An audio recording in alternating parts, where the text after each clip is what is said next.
Today we're going to talk about my 5 favorite ways to start seeds. Let's go.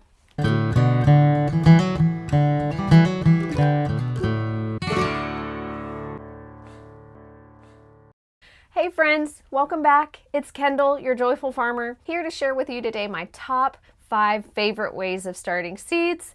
I'm going to give you some time-saving tips and tricks for hardening off seedlings, and I'm going to share with you my favorite methods for starting certain vegetables and flowers from seed.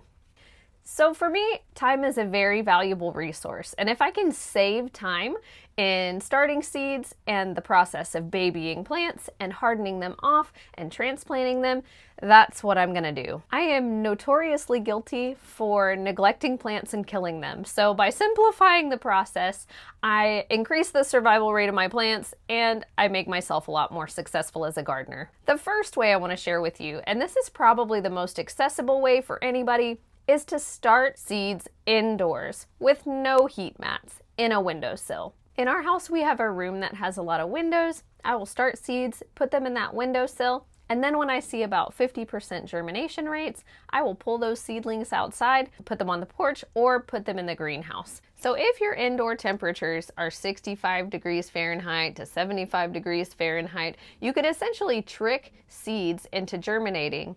And then in those first 24 to 48 hours of a little baby seedling's life, you can really pull those seedlings outside, completely change the conditions, and they will adapt to that change.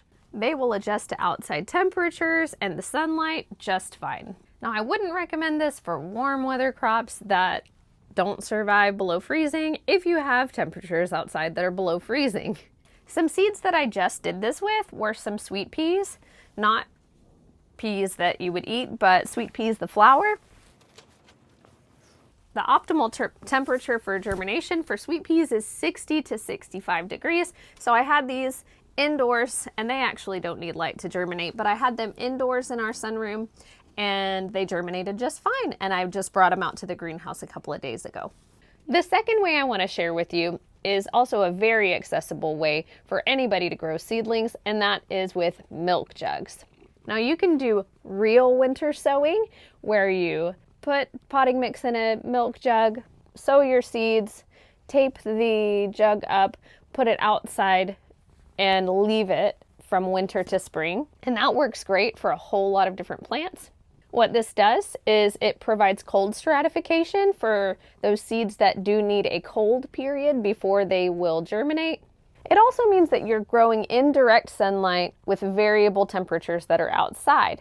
That's shortening the steps to hardening off your plants when you get to that point of transplanting in the spring. With this method, there's virtually no babying of the plants. So occasionally you might need to water them, but for the most part, you set it and forget it. The potting mix that's in the milk jugs provides all the nutrition that the seedlings need to grow until they're big enough to transplant. But I've also found that I can sort of hack the classic method of doing this winter sowing by sowing seeds that I want to germinate a little bit quicker. I will bring those milk jugs inside until I see some good germination on them, and then I will stick them outside in the sun and in the elements. And it kind of feels like cheating, but those plants that are more frost tender, I will bring them inside overnight if the temperatures I know are going to be below freezing overnight. And then the next morning I'll put them back outside. You can even put your milk jugs on a heat mat, and that will encourage certain seeds to germinate that need a little bit of extra warmth to germinate more quickly. Then when it comes to hardening off your seedlings that you've sown in milk jugs, you just take off the top of it, let them adapt to the wind for a few days, and you're pretty much set to plant them out. The next way that's one of my favorites to start seeds is in a greenhouse with heat mats. Obviously, in a greenhouse, you have direct sun and you have variable temperatures, so you don't have to worry about hardening off seedlings to those two elements. You can keep your soil moist by using a humidity dome or some clear plastic wrap, and that will encourage better germination. And the greenhouse will protect your seedlings from potential winds and severe storms and hail while still providing variable temperatures and direct sunlight. I will also run my hand over my seedlings or provide an oscillating fan to give a little bit of resistance and encourage my seedlings to grow stronger. My fourth favorite way is using the germination chamber. Now, the germination chamber provides 100% humidity and really precise temperatures. So if you want really fast germination, I highly recommend that as a way to go. I have a video on how we built our DIY germination chamber, and I'll link it for you below. But basically, again, I'm tricking seeds into germinating. I pull them out and I'll put them in the greenhouse and thrust them into the sun and variable temperatures, and they adapt really quickly. I actually did this just today with some basil and some dahlias. My next favorite way of sowing is direct sowing. I am a huge proponent of direct sowing. This is kind of nature's way, so we shouldn't be surprised that this works so well, right? Sometimes I will pre-soak seeds, especially peas and beans, so that they have a head start on germination. And you can use a clear plastic tarp or some sort of a plastic dome and put it over your soil to warm it up to encourage germination rates to be higher or faster as well.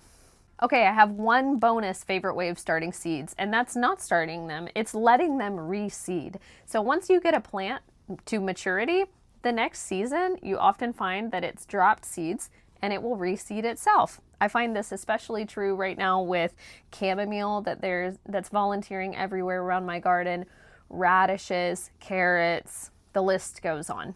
I always have at least one volunteer tomato plant that pops up every year, and I find that those plants are often stronger and hardier, faster growing than plants that I've transplanted out.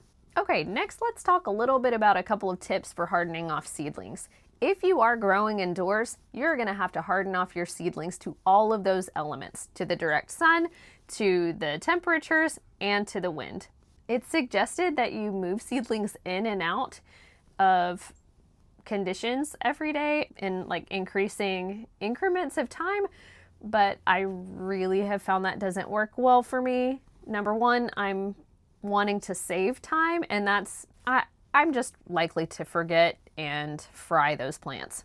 So some ways that I avoid this is if I'm growing indoors under grow lights, I will put those plants on a covered porch first. That allows the plants to adapt to the temperatures and to the wind outside, and then I will start to move them out into the sunlight. I also will move plants from grow lights into the greenhouse out here, but a little trick that I use is I will cover those plants with a sheet, either partially or completely, so that they can adapt to a little bit of the ambient light coming through from the sun before I completely make them vulnerable and expose them to direct sun. You can even kind of set up a sheet at an angle so that the sunlight does not hit the seedlings until later in the day, or the opposite could be true. You're providing shade on the evening side so that the seedlings get morning sun, but not afternoon and evening sun. And I find that a lot easier than dragging plants on and off of the porch or in and out of the house for increments at a time. You also can use this trick when you're transplanting your seedlings out into the garden. You can use a sheet draped over the top of them, or you could use row covers and hoops like I'm showing here to shield your plants from the sun and wind. This saves a lot of time when hardening off transplants. All right, next I'm going to talk about my favorite ways to start certain crops from seed. These are in no particular order. First is peppers. I start peppers between 6 and 10 weeks before my estimated last frost date. I really like to start my pepper seeds in the germination chamber because I've found that within 3 to 4 days, I have great germination on things like jalapenos. Then I will grow them out in the greenhouse using heat mats for the roots. Soil temperature is more important for peppers and their growth than air temperatures. So if in the greenhouse it is 50 degrees, but the soil temperature is above 60 degrees because of heat mats, the peppers are going to do pretty well. Then I transplant peppers out when the soil outside is at least 60 degrees. Nothing stunts a pepper plant worse than cold soil. Next is tomatoes and tomatillos. I will start those from seed 6 to 8 weeks before my estimated last frost date. And something that I do with both tomatoes and peppers is I will multi-sow different varieties in separate containers. I will germinate them using the germination chamber. Then I'll pull them out and put them in the greenhouse as soon as I see they've germinated. When seedlings get big enough and you see their first true leaves, here you can kind of see They're starting to come in, but they're not big enough yet. Once they get big enough, I will transplant them. So I will carefully separate them and up pot them into their pot that they'll be in until I transplant them out in the spring. This year I'm going to compare up potting tomatoes into soil blocks versus up potting them into 3-inch plastic containers, just to compare their performance. Something to note about tomatoes and peppers is starting them too early. It's possible to start them so early that you have to up pot them to large pots, and you have to consider the space that you have. I have started my peppers and tomato plants too early, and peppers, especially if the plants are too big, they will sometimes suffer from a little bit more transplant shock than the younger plants. So you might not want to start your tomatoes and peppers too early. Next is herbs.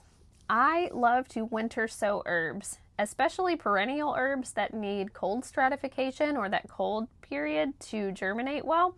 I will start those in late December. I will set them outside and I will forget about them. This is especially true of things like the mint family, lavender, chamomile, and medicinal herbs. There are some that I have attempted to start from seed in the greenhouse or indoors and have completely been unsuccessful, like agastache does extremely well winter sown, and I haven't been successful with it any other way. Here I have my eucalyptus and my mullein, and they are doing amazing in these milk jugs. So if there's something that you find is hard to start from seed this year, or you have failure to thrive in your seedlings, you might try winter sowing next year. Some of you even have time still this year to try it. The other plants I love to winter sow in the more traditional sense of winter sowing are native perennials and cool hardy annual flowers. So things like snapdragons, feverfew, calendula, scabiosa, dianthus, delphinium, things like that. Brassicas, so things like kale, kohlrabi, cabbage, Brussels sprouts, broccoli, cauliflower, cabbage. Did I say cabbage already? Brassicas I will start indoors, either with a heat mat or without. They'll do great. They just need about 70 degrees to germinate.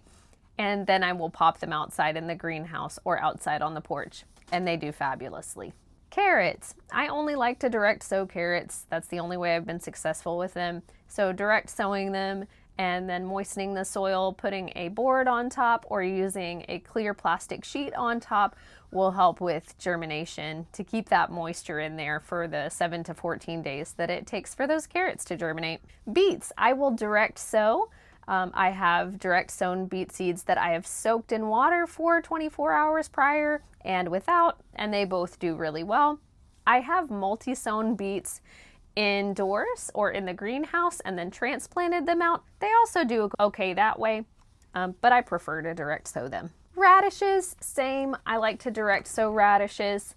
Radishes reseed and reproduce really easily. So if you let one plant go to seed, you're going to have a bunch of radishes the next season. And radishes tend to grow within about 21 days. So it's really easy to get a quick crop of radishes from seed.